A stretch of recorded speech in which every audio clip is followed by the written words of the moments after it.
بادشاہ اور فقیر، کالے اور گورے، یہ کسی کو ایک دوسرے پہ فضیلت نہیں دی گئی۔ فضیلت کا معیار صرف رکھا گیا ہے تو وہ تقوی پرہیزگاری رکھا گیا۔ جس بندے کے اندر جتنا زیادہ تقوی پرہیزگاری ہوگی اللہ تعالیٰ کے ہاں اس کا مرتبہ اتنا ہی زیادہ ہوتا چلا جائے۔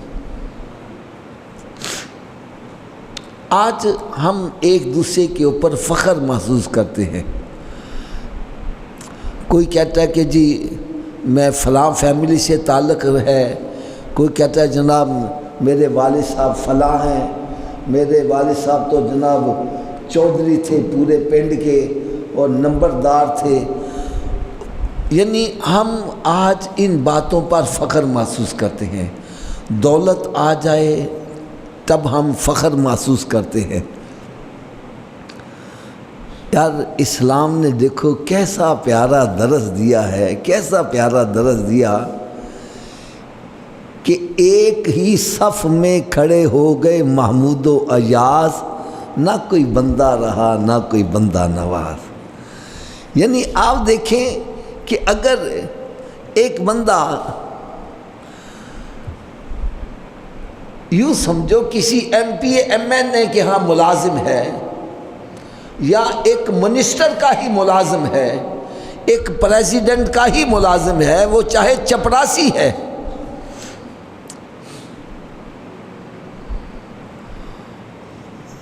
وہ باہر گیٹ پر کھڑا ہے، وہ اندر بیٹھا ہے، یہ سوچ بھی نہیں سکتا کہ میں اس کی کرسی پہ جا کے بیٹھوں، اس کے قریب جا کے بیٹھوں۔ لیکن جب نماز کا وقت آئے گا، چاہے یہ صدر پاکستان ہے، یہ دونوں آپس میں کندھے سے کندھا ملا کر کھڑے ہیں، اور اگر صدر صاحب یہ سمجھے یہ چپڑاسی ہے، میں اس کے ساتھ کھڑا ہوں گا میری توہین ہوگی، وہ اس سے جدا ہو کے نماز پڑھے گا، اس کی نماز نہیں ہے۔ یہ آج ہم نے ان چیزوں کو بڑا نوٹس لیا ہوا ہے۔ فلاں فلاں فیملی سے تعلق رکھتا ہے اور جی ہم نے وہاں شادی نہیں کرنی، فلاں فلاں جگہ سے ہے، کوئی کالا ہے، کوئی گورا ہے، کوئی غریب ہے، کوئی امیر ہے۔ اسلام نے ان تمام چیزوں کو مٹا کے رکھ دیا۔ نبی پاک صلی اللہ علیہ وسلم نے جب حجۃ الوداع کا خطبہ ارشاد فرمایا نہ تم میں سے کسی کالے کو گورے کے اوپر، نہ عربی کو عجمی کے اوپر فضیلت ہے۔ اللہ تعالیٰ کے ہاں اگر فضیلت کا کوئی معیار رکھا گیا ہے تو وہ تقوی پرہیزگاری ہے۔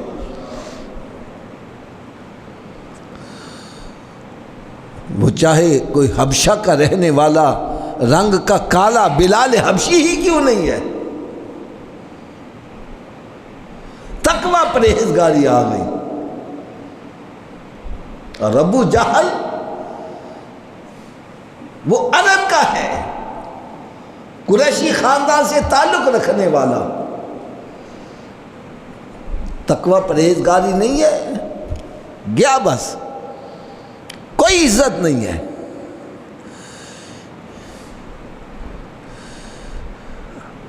اور میں یہاں ایک بات اور عرض کرتا چلا جاؤں،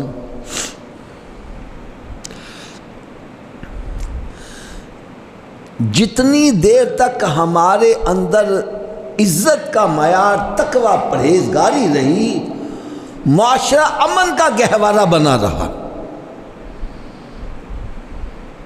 معاشرہ امن کا گہوارہ بنا رہا۔ اور جب ہمارے ہاں عزت کا معیار دولت بن گیا، معاشرہ ڈسٹرب ہو گیا۔ اس کی وجہ کیا ہے؟ جب بندے نے یہ سمجھ لیا کہ بھئی 4 پیسے ہوں گے تو سارے عزت کریں گے، بھکھے وہ کہنا کھاندیاں دے سب انگ صاحب، بھکھیاں دا روادار کوئی نہیں۔ وہ کہتا چھوڑو جی تاڑے کول 4 پیسے ہے نے تو تم سارے سلوٹ میں کریں گے، اور اگر تمہارے پاس کھانے کو کچھ نہیں ہے تمہیں کوئی نہیں پوچھے گا۔ جب ہم نے عزت کا معیار دولت بنا لیا تو ہر بندہ دولت کے پیچھے بھاگ رہا ہے. راتوں رات میں کروڑ پتی بن جاؤں، میری لاٹری نکل آئے، میں بہنوں کے حصوں پر ڈاکے ڈال لوں، میں لوگوں کی جائیدادوں پر قبضہ کر لوں، میں فراڈ کر لوں، میں ہیرا پھیری کر لوں. ہر بندہ دولت کا حریص بنا ہوا ہے. دولت آ جائے، دولت آ جائے. یہ جب دولت کی ہوس دل میں پیدا ہو جائے تو پھر انسانی اقدار دل سے ختم ہو جاتی ہیں. نہ باپ کا ادب و احترام رہتا ہے، نہ ماں کا ادب و احترام رہتا ہے، نہ رشتہ داریاں. جب دولت ہی رہے گی اور دولت کی محبت دل میں سما جائے گی، کوئی رشتہ دار قرض مانگنے کے لیے آئے گا، وہ سوچے گا انہوں قرضہ دے دیتا تو مجھے کیا فائدہ، یہی پیسے کسی جگہ سود پہ دے دیں گے، 4 پیسے ساتھ آئیں گے تو صحیح نا. بس دولت. اور میں یہ بات صحیح کہنے لگا ہوں، یہ پتہ نہیں آپ کو میری بات مناسب لگے یا نہ لگے، یہ ہمارا اندر خود یہ برائیاں موجود ہیں. ہم 4 پیسے والے کو عزت دیتے ہیں.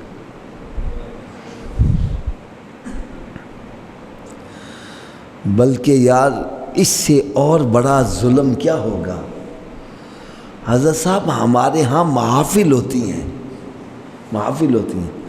محفل میلاد ہوتی ہے اور دیگر فنکشن ہوتے ہیں. اب اس میں جو علاقے کا بہت بڑا بدماش ہوتا ہے، غنڈہ ہوتا ہے، اس کو ہم، میرا مطلب ہے کہ نا، صدارت کی کرسی پر بٹھا دیتے ہیں. میں نے دیکھا کڑے پہنے ہوئے، گلے میں زنجیریں پہنی ہوئی ہیں، اور پھر وہ جناب آتا ہے اور پھر وہ نوٹ پھینکتا ہے. اور ہم کیا کرتے ہیں، فوری طور پر اس کو ولی کامل بنا دیتے ہیں. ایک ہمارے بزرگ بیان کر رہے تھے، کہنے لگے جو غوث پاک کام کیا کرتے تھے آج ہم وہ کام بھی کر رہے ہیں. وہ تو نگاہ مار کے چور کو ولی بناتے تھے اور ہم بڑے بڑے بدماشوں کو ولی کامل بنا دیتے ہیں. بیٹھی ہے بڑے بڑے ولی، بڑے عاشق رسول جے،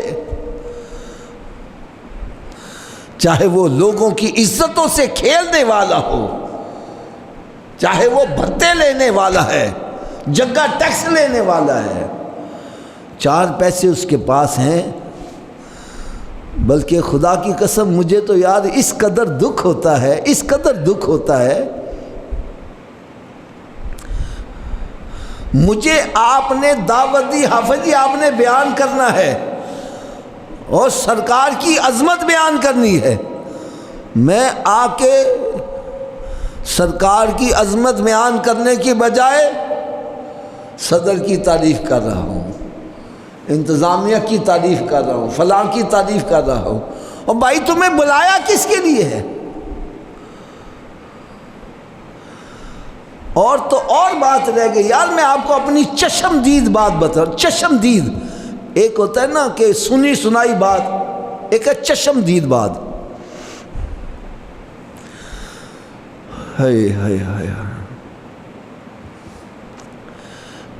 یہ لاڈی اڈے کے پاس ایک مسجد ہے، بیگم شاہی مسجد، وہاں میں جمعے کا خطبہ دیا کرتا تھا.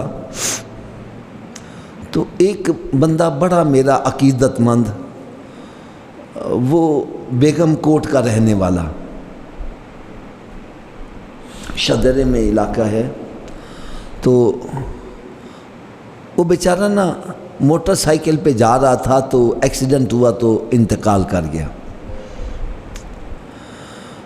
مجھے بہرحال بعد میں پتہ چلا تو میں اس کے ختم شریف پر اصال ثواب کی محفل تھی، وہاں پر گیا. اور اس بندے کے اندر ایک اچھائی یہ تھی کہ علماء کرام سے بڑی محبت کرتا تھا اور اچھے کام اس نے مسجد بنائی اور دیگر یہ کاموں میں بہت بڑھ چڑھ کر حصہ لیا کرتا تھا۔ اچھا، تو ظاہر بات ہے اس کے اصال ثواب کی محفل میں بہت سارے علماء کرام بھی آئے، تو عوام الناس بھی کافی تھی۔ یہ میری چشمدید بات ہے، تو انہوں نے کیا کیا کہ علماء کرام کو تھوڑا تھوڑا وقت دیا تاکہ وہ اپنے خیالات کا لوگوں کی اصلاح کے لیے کوئی گفتگو کرے۔ یار ایک مولوی صاحب تھے، ان کو بیان کے لیے جب موقع دیا گیا تو اسی مرنے والے کا بڑا بھائی مسجد کے اندر ہی یہ پروگرام ہو رہا ہے، وہ اس کے سامنے ہاتھ باندھ کر کھڑا ہو گیا، کہنے کہ مولوی صاحب تہاڈی مہربانی، سرکار دی تعریف کرنا، ساڈی تعریف نہ کرنا۔ یار ہم کیا کر رہے ہیں، کس طرف لے جا رہے ہیں؟ ہم پروٹوکول دے رہے ہیں بدماشوں کو، بطاخونوں کو، جو نماز ایک نہیں پڑھتا، شرابیں پی رہا ہے، ہم اس کو پروٹوکول دے رہے ہیں۔ جب ہم اس کو پروٹوکول دیں گے تو دیکھنے والوں کے دلوں میں کیا چیز پیدا ہوگی؟ وہ کہیں گے ہم بھی یہ کام کرتے ہیں۔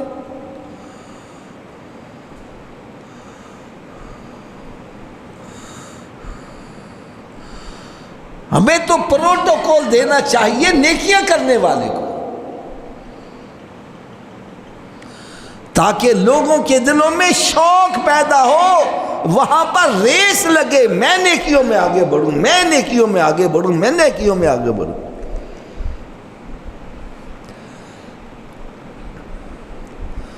تو آج ہمارے ہاں عزت کا معیار دولت بن گیا ہے، لہذا ہر بندہ ہی آنکھیں بند کر کے شب و روز ایک ہی دھن سوار ہے، میرے پاس پیسہ آ جائے، دولت آ جائے، دولت آ جائے، دولت آ جائے۔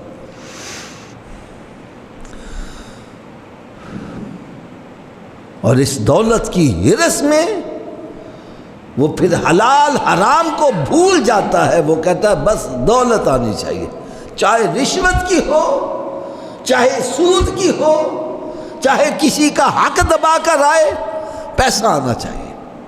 ہمارے معاشرے کے اندر یہ بگاڑ اسی وجہ سے آ رہا ہے، ہم نے قرآن مجید کی تعلیمات کو پس پش ڈال دیا۔ آپ اپنی ایماندار سے بتلاؤ، آج ہم میں سے کتنے بندے ہیں جو روزانہ قرآن پاک کی تلاوت کرتے ہیں؟ اور اگر کوئی کرتا بھی ہے تو صرف قرآن پاک کے الفاظ پڑھنے کی حد تک ہے، یہ نہیں سمجھتا کہ یہ پیغام الہی ہے، یہ پیغام کیا ہے۔ بھئی اس قرآن مجید کو سمجھو گے، اس پر عمل کرو گے تو پھر ہی ہماری زندگیوں میں انقلاب آئے گا نا۔ ہم اس کو صرف برکت کے لیے پڑھتے رہتے ہیں، میں اس کا مخالف نہیں ہوں، اس کو بغیر سمجھے پڑھنے سے بھی ثواب ملتا ہے، کیونکہ میرے آقا صلی اللہ علیہ وسلم نے ارشاد فرمایا الف لام میم ایک حرف نہیں ہے، الف علیحدہ ہے، لام علیحدہ ہے، میم علیحدہ ہے۔ فرمایا جو الف لام میم پڑھتا ہے رب تعالیٰ ہر حرف کے بدلے اس کو 10 نیکیوں کا ثواب عطا کرتا ہے۔ الف لام میم پڑھو گے، الف لام میم یہ حروف مقطعات ہے، ان کا ترجمہ کوئی بھی نہیں جانتا، اللہ تعالیٰ اس کے رسول کے علاوہ اور کوئی نہیں جانتا، لیکن اس کو پڑھنے سے 30 نیکیوں کا ثواب ملتا ہے۔ اس سے پتہ چلا بغیر سمجھے بھی پڑھو گے تب بھی ثواب ملے گا، لیکن اگر سمجھ کر پڑھو گے تو ثواب بھی ملے گا، دنیا بھی سمجھ جائے گی، آخرت بھی سمجھے گی۔ اس کو سمجھنا چاہیے۔ اللہ تعالیٰ کے نزدیک، اس کے پیارے حبیب صلی اللہ علیہ وسلم کے نزدیک عزت والا بندہ کون ہے؟ دولت والا نہیں ہے، کالا گورا فضیلت والا نہیں ہے، بادشاہ فقیر، نہ فقیر کو بادشاہ پر فوقیت حاصل ہے، نہ بادشاہ کو فقیر کے اوپر۔ فرمایا اللہ تعالیٰ کے ہاں اگر عزت کا معیار ہے تو صرف تقوی پرہیزگاری ہے۔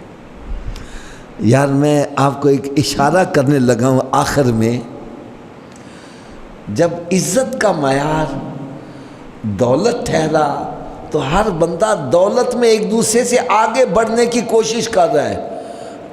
اس کے پاس گاڑی ہے، میں نے پجارو لینی ہے، اس کے پاس ایک مکان ہے، میں نے 2، اس کے پاس 5 مرلے، میں نے 10 مرلے والا لینا ہے۔ یہ دوڑ لگ گئی، ریس لگ گئی۔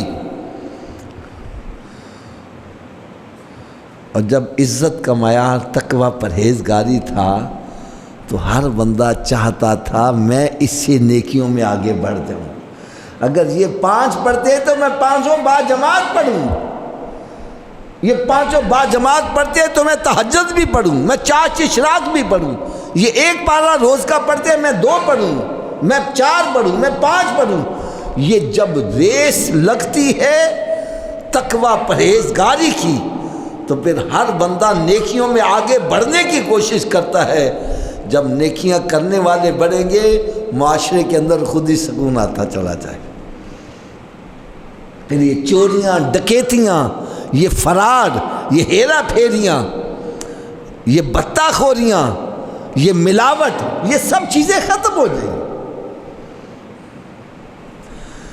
جب عزت کا معیار تقوی پرہیزگاری تھا تو صحابہ کرام علیہم رضوان کے درمیان دوڑ لگتی تھی نیکیوں میں آگے بڑھنے کی۔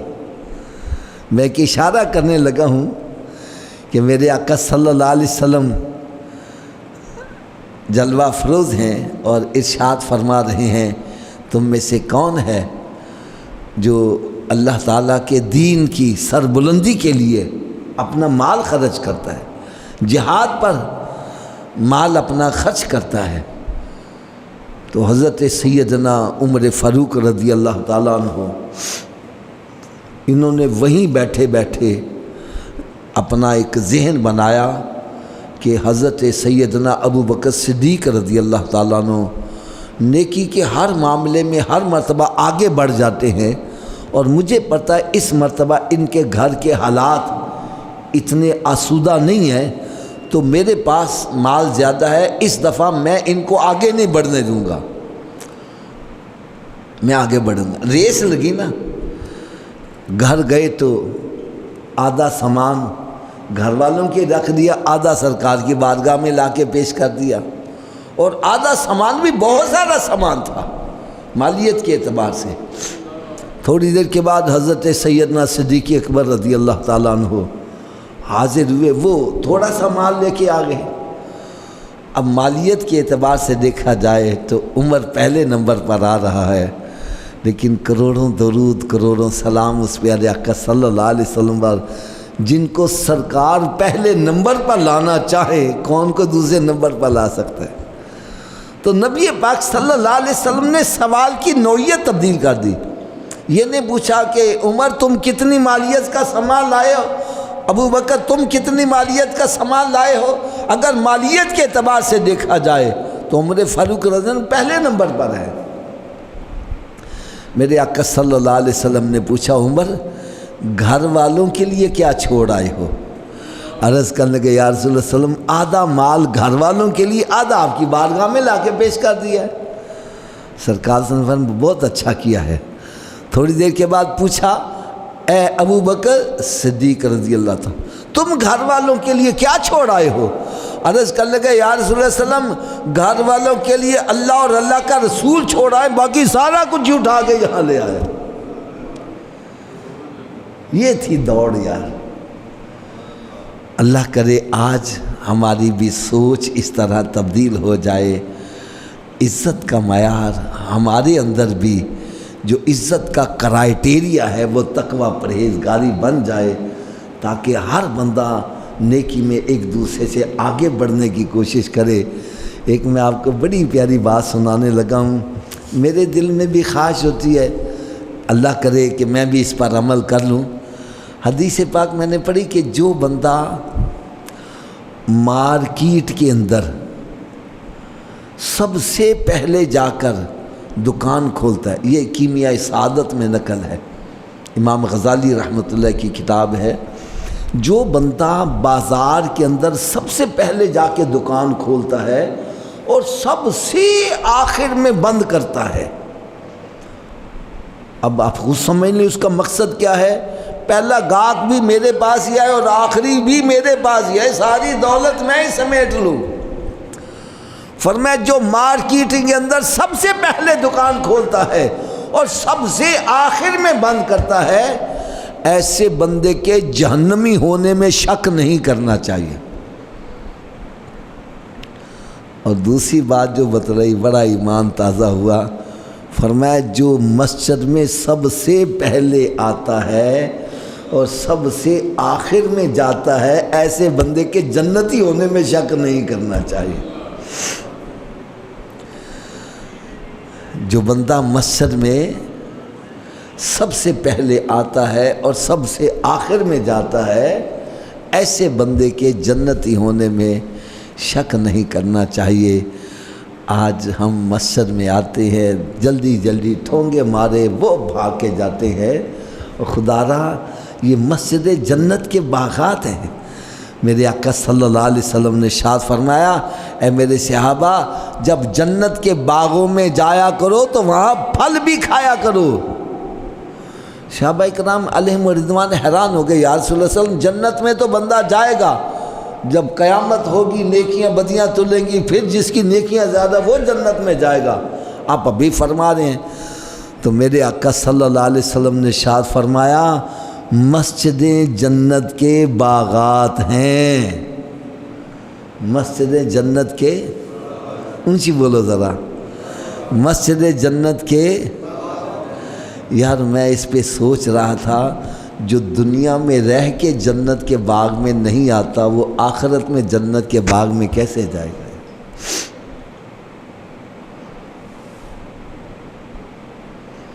جو دنیا کے اندر رہتے ہوئے جنت کے باغ سے دور ہے، وہ قیامت کے روز جنت کے باغ میں کیسے جائے گا. یار خدا را سوچو کچھ.